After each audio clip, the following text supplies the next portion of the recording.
Hello students, welcome to my channel. இன்றைக்கி நாங்கள் பார்க்க போகிறது என்னென்னா 2022-2023 ஆண்டு நடைபெற்ற ஓஎல் மேத்ஸ் பேப்பரில் கடைசி 20 கேள்வியில் இருந்து 25 கேள்வி வரை நாங்கள் மொத்தமாக 6 வினாக்கள் பார்க்க போகிறோம்.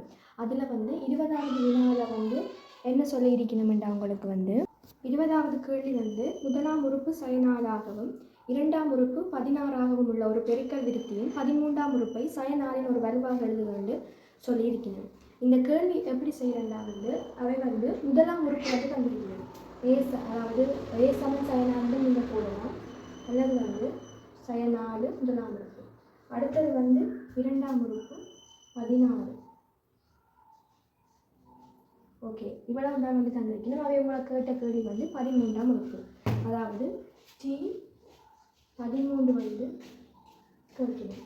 இப்போ பெருக்கல் விருத்தியில் எங்களுக்கு தெரிஞ்ச ஒரே ஒரு சமன்பாடு டி என் சமன் ARN-1. இந்த ஒரே ஒரு சமன்பாடு தான் தெரியும். நீங்கள் இந்த சமன்பாடை மட்டும் வச்சுக்கொண்டு செய்யலாம். என்னென்னா உங்களுக்கு டி 13 கேட்டிருக்கீங்க.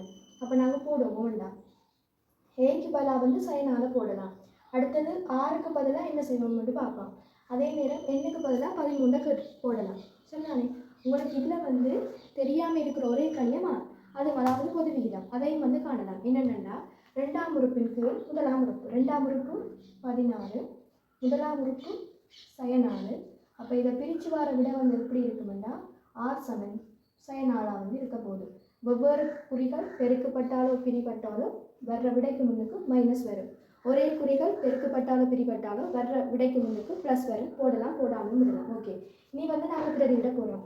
ஏக்கு பதிலாக சயனாலு, ஆறுக்கு பதிலாக ப்ரெக்கெட் போடுவோம் சயனாலு, ப்ரெக்கெட்டை க்ளோஸ் பண்ணி எண்ணுக்கு பதிலாக 13 சய1 சமன் சயனாலு, ப்ரெக்கெட் வந்தாலே பெருக்கப்படுதுன்ற அர்த்தம் தர சயனாலுன்ற 13 1 போன 12. இனி பாருங்க, அவை கேட்ட கேள்வி உங்களை சுருக்கி விடையெடுக்க சொல்லல சயனாலின் வலுவாக தர சொல்லி கேட்கணும். அதை என்னென்ன அப்படி எடுக்கிறேன்னா சயனால் ஒரு முறை வந்திருக்கு. ஆகவே சயனாலில் முதலாம் அடுக்கு இருக்குது. சுட்டி விதிகளில் அடிகள் சமனாக இருந்து பெருக்கப்பட்டால் அடுக்குகள் கூட்டப்படும். ஆகவே சயனாலின் அடுக்குகள் கூட்டப்பட்டால் 1 12 13 விடை வரப்போகுது. ஓகே, இதில் உங்களுக்கு எப்படி விடை கொடுத்துருக்கீங்கன்னா இந்த சமன்பாடு போட்டு சரியான பிரதிநிதி இருந்தால் 1 மார்க்ஸ், அதே நேரம் சரியான விடையுடன் இந்த சரியான செய்முறை இருந்தால் மொத்தமாக 2 புள்ளிகள் வழங்கப்பட்டு இருக்கிறது. ஓகே, இந்த கேள்வி பார்ப்போம். அதாவது 21வது கேள்வி என்ன சொல்லியிருக்கணும்னா, இரு செவ்வட்ட உருளைகளின் உயரங்கள் சமமாகும். அவற்றில் சிறிய உருளையின் அடியின் ஆரை 10 சென்டிமீட்டர் ஆகும். பெரிய உருளையின் கனவளவு சிறிய உருளையின் கனவளவின் 4 மடங்காகும். பெரிய உருளையின் அடியின் ஆரையை காண்கன்னு சொல்லியிருக்கணும். அதே நேரம் உங்களுக்கு அந்த தரவில் அவை உருளையின் கனவளவு என்ற பையார் வர்க்க அமைச்சர் தந்திருக்கணும். அது தந்தந்த நோக்கம் என்னென்னா நீங்கள் அதை ஏதோ ஒரு இடத்துல பாவிக்க வேணும். ஓகே, இந்த கேள்விக்கு நான் படம் வேறு செய்தால் இந்த கேள்வியை விளங்கிக் கொள்வது எங்களுக்கு இலகுவாக இருக்கும். விளங்கிக் கொள்வது இலகுவாக இருந்தால் விடையும் டக்குன்னு வந்துடும். ஓகே, இதில் பெரிய உருளை சிறிய உருளைன்னு சொல்லியிருக்கேன். ஆகவே நான் வேறுபடுத்தி 2 உருவம் கீறி இருக்கிறேன். இனி இந்த செய்யும்போது அவர் இந்த தரவுகளை குறிக்கணும். என்ன சொல்லியிருக்கணும், உயரங்கள் சமமாகும். அதாவது இந்த உயரம் இந்த உயரம் இதான எங்களுக்கு உயரமாக இருக்க போகுது. ரெண்டுமே ஒன்று கொண்டு சமனாகும். நீங்கள் இதை ஹெச்என்னு வச்சிங்கன்னா இவரையுமே நான் வைக்க வேணும். ஹெச்என்னு தான் வைக்க வேணும். ஓகே, அடுத்தது அடுத்து என்ன சொல்லியிருக்கணும்னா உருளைன்ற சிறிய உருளைன்ற அடியின் ஆரை இதான் சிறிய உருளை.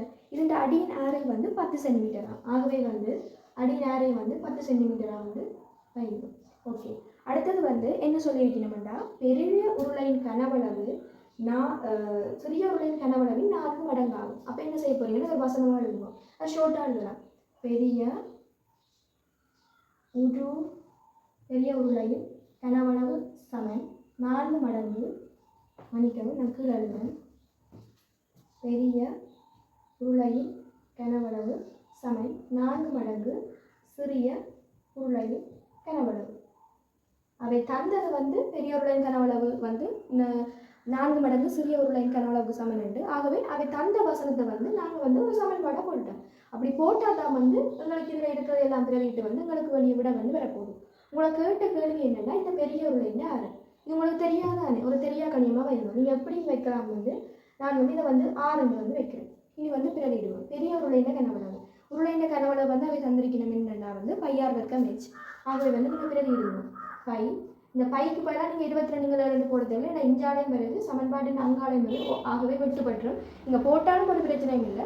இப்படி தான் டக்குன்னு செய்யலாம். அடுத்தது வந்து ஆர் வர்க்கம் அவர் தேவை அவர் வர வேணும் இப்படி இருக்கட்டும் தர ஹெச் வரட்டும் சமன் 4 தர பை தர ஆர் வர்க்கம் தர ஆர் வர்க்கத்துக்கு பதிலாக நீங்கள் உடனே ஆர் சமன் 10 சென்டிமீட்டர்னு சொல்லிட்டு இருந்தாங்க. அப்போ வந்து நீங்கள் ஆர் வர்க்கத்துக்கு பதிலாக 102 வந்து உடனே வந்து போட்டுடலாம் தர ஹெச். அப்புறம் என்ன செய்வானும் இப்போ இந்த சமன்பாட்டின இஞ்சாடி பக்கம் பார்ப்பீங்க நேரம் விட்டலாம் தானே. சமன்பாட்டின இஞ்சாடி பக்கம் முறையாக இருந்தால் இப்படி வந்து வெட்டலாம். அப்போ பையை விட்டுங்கோ அதே நேரம் ஹெச்சையும் விட்டுங்கோ. இனி வந்து நேரடியாகவே விட வரும். நீங்கள் ஆர் வர்க்கத்தை எழுவாயாக மாற்ற வேண்டிய தேவையும் இல்லை. ஆகவே ஆர் வர்க்கம் சமன் 402 வரப்போகுது. எனவே ஆர் சமன் 20 சென்டிமீட்டர் வந்து வரப்போகுது. ஏன்னா ஏனைய மிச்ச தரவுகள் எல்லாமே வந்து சென்டிமீட்டரில் தந்திருக்கணும்.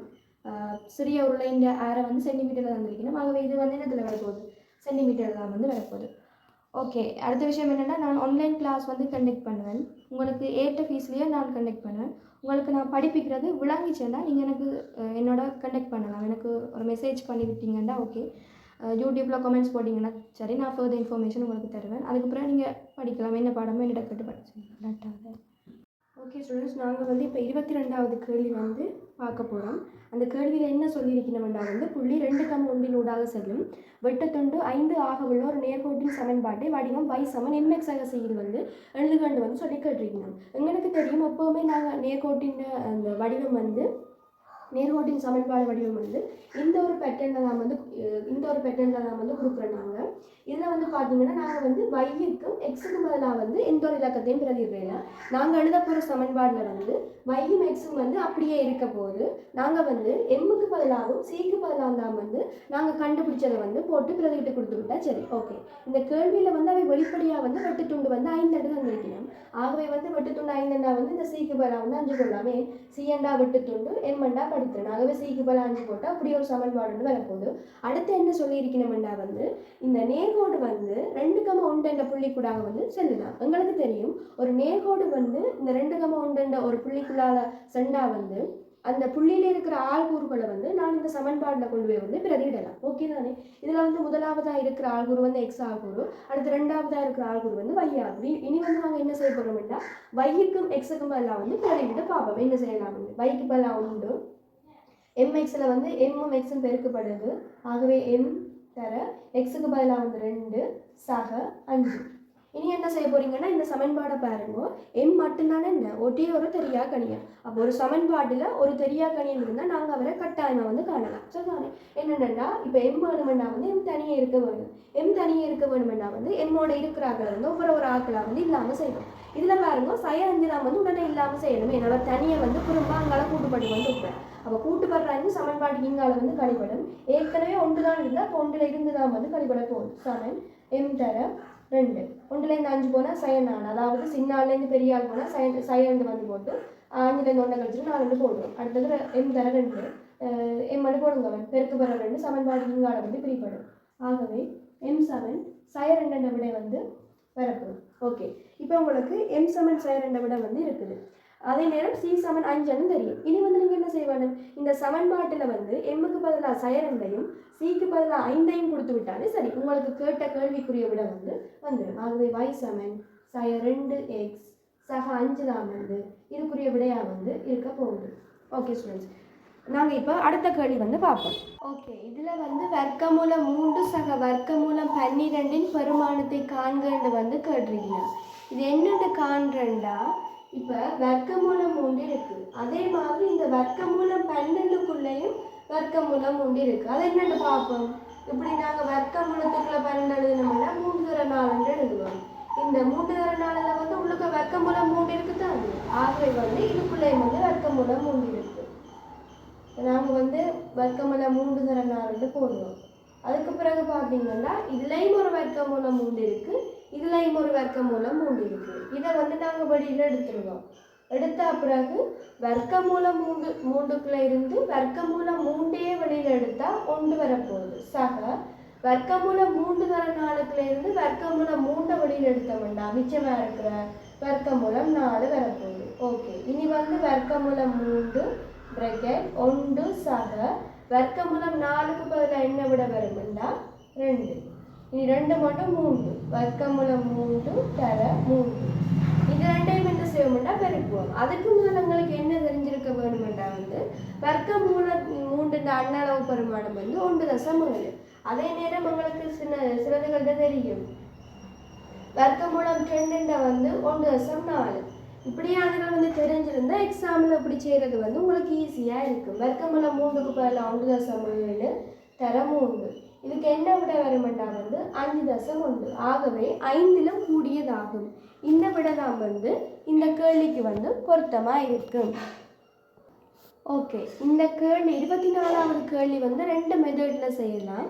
நான் உங்களுக்கு கிரேட் 11ல் என்ன மெத்தடோ நான் உங்களுக்கு அதை சொல்லித்தரேன். இப்போ உங்களுக்கு எக்ஸ் வேணுமெண்டா எக்ஸ் தனியே இருக்க வேணும். ஆகவே எக்ஸ் தனியே இருக்கணுமென்றதுக்காக அதோட இருக்கிற ஆக்களை ஒவ்வொரு ஆக்களாக இல்லாமல் செய்வோம். இதில் பார்த்தீங்கன்னா இப்போ 4ம் இருக்குது 9ம் இருக்குது. ஆனால் நாங்கள் 9 தான் ஃபஸ்ட்டாக இல்லாமல் செய்வோம். ஏன் 9 இவையோட தனியாக கழிப்பட்டு கொண்டு இருக்கு. அப்போ அவரை முதலாவதாக இலகுவாக இல்லாமல் செய்யலாம். அப்போ கழிவர்ற 9 சமன்பாடுக்கு அங்கால போனால் கூட்டுப்பட போகணும். அப்போ 4x வர்க்கம் சமன் 0ோட 9 கூட்டினா 9. பிறகு என்ன செய்ய வேணும்? இதில் எக்ஸ் வேணுமென்னா என்ன ஃபஸ்ட்டு எக்ஸ் வர்க்கத்தை தனியாக வச்சுருப்போம். இப்போ எக்ஸ் வர்க்கம் தனியாக இருக்க எது குழப்பிக்கொண்டிருக்குது 4. அப்போ 4 எக்ஸ் வர்க்கத்தை என்ன செய்யுது பெருக்குது. ஆகவே சமன்பாடு கிஞ்சால பிரிப்படும். எனவே எக்ஸ் வர்க்கம் சமன் 9 கீழ் 4 வரும். எக்ஸ் வர்க்கம் சமன் இனி என்ன செய்ய போகிறோம்டா இதுவும் வர்க்கத்தில் இருக்குது. அப்போ இதையும் வர்க்கத்தில் எழுதி இதையும் வர்க்கத்தில் எழுத போகிறோம். 9 3 வர்க்கமாக எழுதுவோம். 4 2 வர்க்கமாக எழுதுவோம். இஞ்சாலையும் வர்க்கம் இருக்குது. இது ரெண்டுக்கும் வர்க்கம் இருக்குது.